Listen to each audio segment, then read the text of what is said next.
Olá, o nosso vídeo começou com técnicas, com conteúdo, prática, mas vamos resumir que o nosso trabalho do Fishbone apresenta uma coisa mais moderna. Apresenta uma forma eutagógica de ensino. Eutagogia, pesquisei no dicionário, anotei aqui, é o conhecimento e métodos de você aprender sozinho, sem professor. Também disseram que é ensinar para adultos. Juntando isso ao conceito real de eutagogia, significa que o profissional, o aluno, o interessado, ele escolhe o que ele aprender porque ele sabe como aprender. Então ele decide o que ele vai aprender. O processo é para quem tem juízo, o processo não é para crianças, o processo é para adultos. E o nosso trabalho está focado em profissionais que têm objetivos e têm metas a alcançar. Não entra em alguma coisa porque entrou, ou porque é a moda, ou porque é interessante pelo certificado. Ele entra porque ele precisa conhecer aquilo para apresentar resultados aonde ele está. Nesse caso, o nosso trabalho Fishbone apresenta uma linha básica de conhecimento, de gestão, tanto conceitual como praticada e efetivada através de uma ferramenta, quanto permite você depois navegar entre quero me especializar na parte de prazos, quero me especializar na parte de administração de recursos, quero me especializar em custos ou em qualquer outra área. E por isso ele precisa ter a flexibilidade, ele precisa ter material para poder participar disso. E não ficar à mercê de um programa pré-estabelecido, porque ele é rígido, porque não é economicamente viável ser de outra forma, ou porque não está pronto ainda, mas eu vendo assim mesmo. O trabalho está construído, o trabalho está produzido, o trabalho está disponível para você escolher para onde você vai.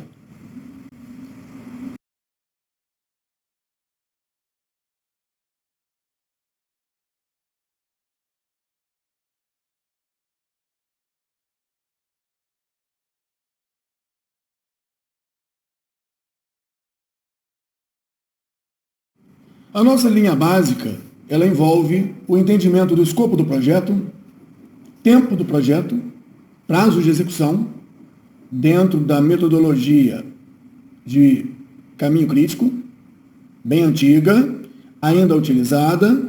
Ela contempla a análise do Stephen DeVoe do Drag Duration, ela contempla o uso de recursos, ela tem que administrar a falta de recursos e você então precisa, nesse módulo básico, produzir cronogramas o mais cedo possível e cronogramas possíveis.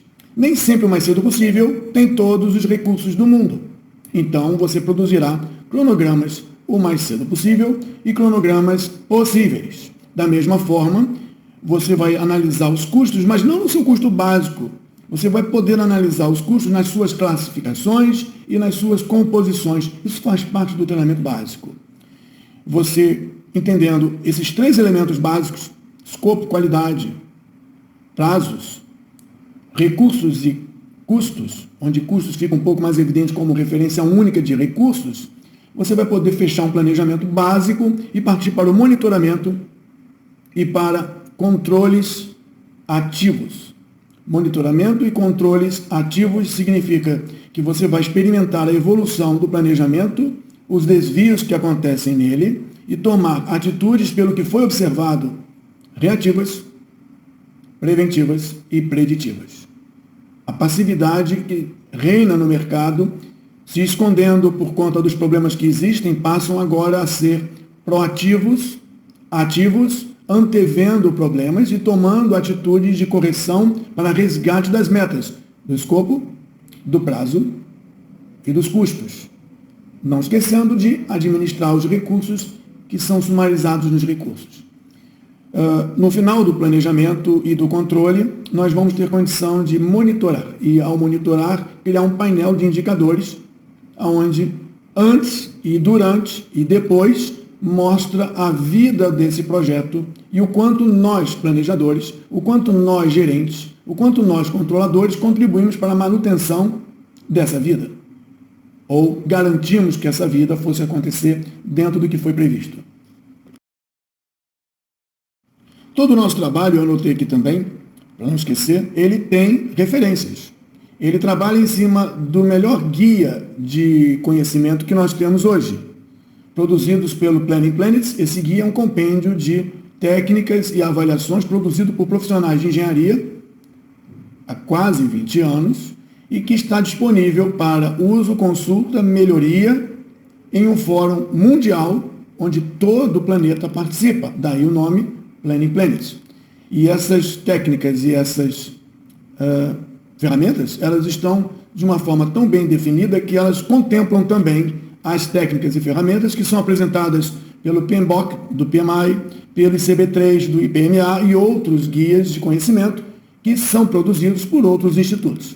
Nós escolhemos esse guia por ele ser o mais completo, mais aplicado, produzido por profissionais que de fato usam esses procedimentos com resultados eficientes, com resultados positivos nos seus trabalhos em todo o planeta. O nosso trabalho de ensino, desde 2006, ele está focado em melhores práticas também, só que melhores práticas de ensino. E nesse caso, ensino à distância. O ensino e a educação à distância prevê uma associação às melhores práticas que a Associação Brasileira de Educação à Distância apresentam para nós.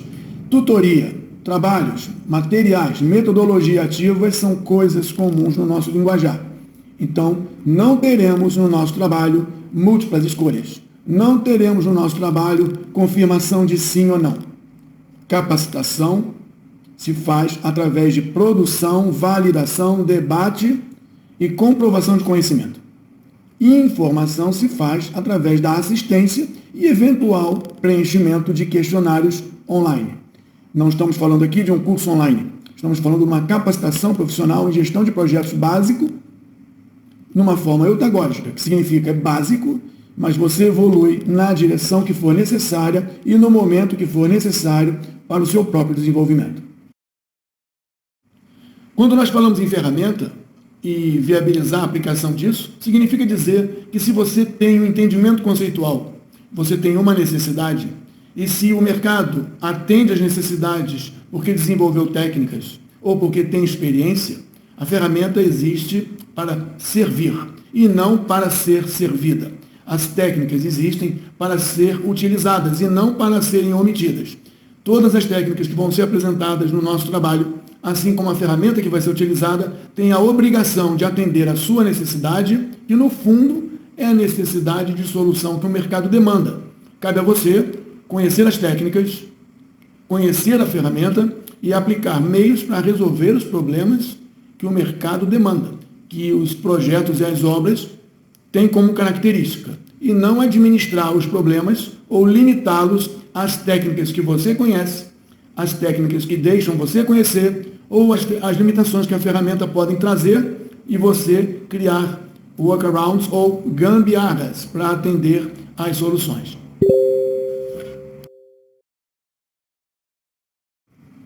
Ao longo do estudo, do desenvolvimento, da produção, da validação, o participante dessa capacitação vai perceber também que, além dele estar produzindo alguma coisa que reflete o entendimento aplicado a um caso real, ele é levado a avaliar e validar de forma técnica, não subjetiva, pessoal ou passional, o trabalho produzido por outros profissionais, que aqui chamaremos de colegas.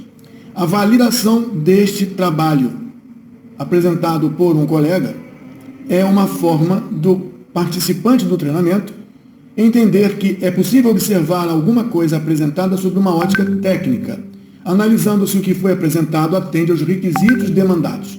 Todos os nossos exercícios têm um propósito e todos os finais encontrados atendem ou deveriam atender a uma série de requisitos.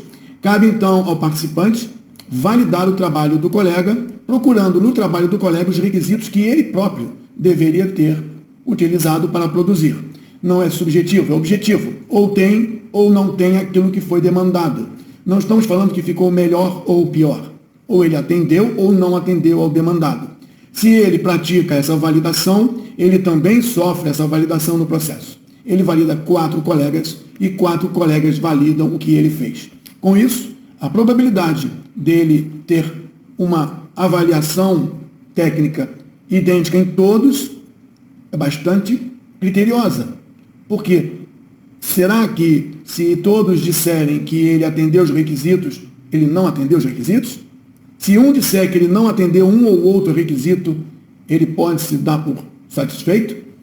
O processo de validação garante o entendimento do que era esperado, o processo de validação faz com que haja uma reflexão do próprio trabalho e o processo de validação garante que todos entenderam o que foi feito e que todos estão trabalhando com o mesmo propósito. Um dia da caça, um dia do caçador.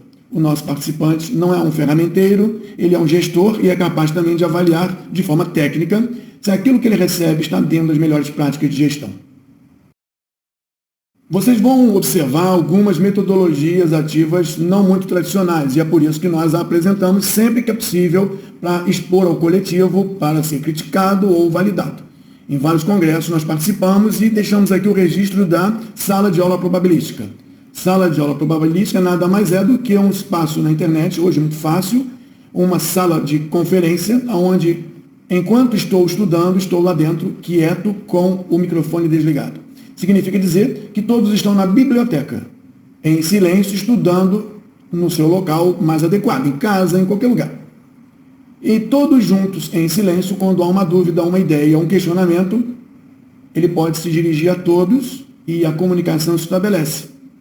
Isso mantém uma presença real num ambiente virtual, dando condição de trocar ideias, tirar dúvidas ou até ratificar entendimentos. O segundo da metodologia que a gente trabalhou foi a validação cruzada. A validação cruzada, ela prevê que ao final da minha produção, eu verifique a produção dos colegas e analise se os colegas atenderam aos requisitos que eu também deveria atender.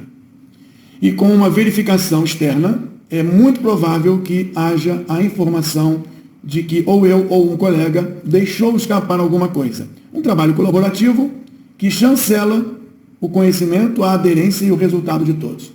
Outra que eu anotei é a produção de e-books. Ao invés de fornecermos e-books ou livros impressos, o livro impresso você não clica nada, não navega, apenas lê. No e-book, quando um pouco mais elaborado, se tiver figuras coloridas, é uma coisa importante, você poderia eventualmente observar as figuras, detalhar as figuras e navegar para um link externo. A nossa proposta, nosso produto ativo, ele converge para um e-book, transformando ele num pacote de conhecimento, porque na convergência, durante a leitura, é possível navegar para o exercício, navegar para outra leitura, navegar para o sistema de apoio ao ensino, navegar para depositar ou procurar novas informações, entrar em chat ou entrar em videoconferência. Ou seja, é um e-book transformado num e-book, pacote de conhecimento, que deve concentrar todas as opções de conversa, debate, leitura e assistência num único objeto. Com essas três, digamos, novidades, agora não tanto, porque já é de conhecimento do conjunto acadêmico, com essas três novidades a gente consegue dar mais recursos, integrar mais os participantes e promover mais a presença real num ambiente tão virtual.